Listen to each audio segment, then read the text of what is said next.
Hey everyone, just a quick update on what I've been up to this weekend. I decided to go further on this 365 build. It was a great saw when I ran it the other weekend at that oak pile. It's amazing how much this thing woke up with how little work I did. Um, I decided to raise the exhaust port, give this thing a little bit more exhaust timing, and I'm really happy with it now. I thought there could be a little bit more in this saw without going radical. I just want this thing to be a stronger work saw. That's what I build. So I decided I'm going to give this thing a little bit of exhaust timing, which I never touched the exhaust in that last video. I'll put some video at the end of this saw running. This is the 48 millimeter build, no base gasket, meteor piston, muffler mod, intake, lower transfer, cylinder skirt, and exhaust mods. So I've done a fair amount of work to this saw. It's really strong. It pulls the 24-inch bar really nicely now. It never would have did that stock. I mean, you could do it, but it wasn't anything to write home about. So I'll post some video. I'm just doing test cuts, getting this thing ready for the next time I go to that oak pile. And I'm really happy with it at this point.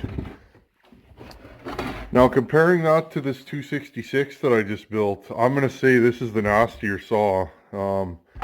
This thing feels like it has more power. It's a little bit faster in the cut. But again, it's 2 cc's bigger, which isn't a huge amount, but I also did more work to this saw. Um, and I think, factory, this saw, these 266s have more snot than, a 365. So I started with a fairly strong saw and made it stronger. So really happy with this thing. It's back on the bench. I've developed a small air leak in this saw. It ran perfect for the first couple tanks, and I was doing some more testing and tuning yesterday, and then it just completely started going weird. Didn't want to idle. It's got all the signs of an air leak. I did put crank seals in this saw, but it's it's running a little funny on its side, so I'm gonna have to investigate more. I have a feeling that there's O-rings on the oil pump, and there's a mount for the crank seal on the flywheel side.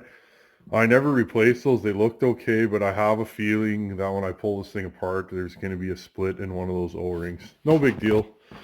I wasn't finished with this saw. I kind of threw it together and it ran so good that I just figured, okay, so I'll do a carb kit, fuel line, fuel filter.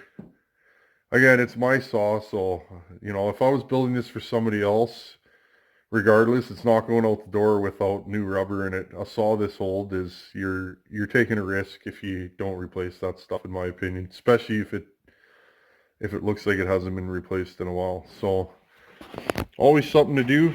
I'll probably do a pressure and vac test on this saw just to be safe. Anyhow, without further ado, I'll post some video of this thing cutting. Pretty happy with it. Thanks for watching.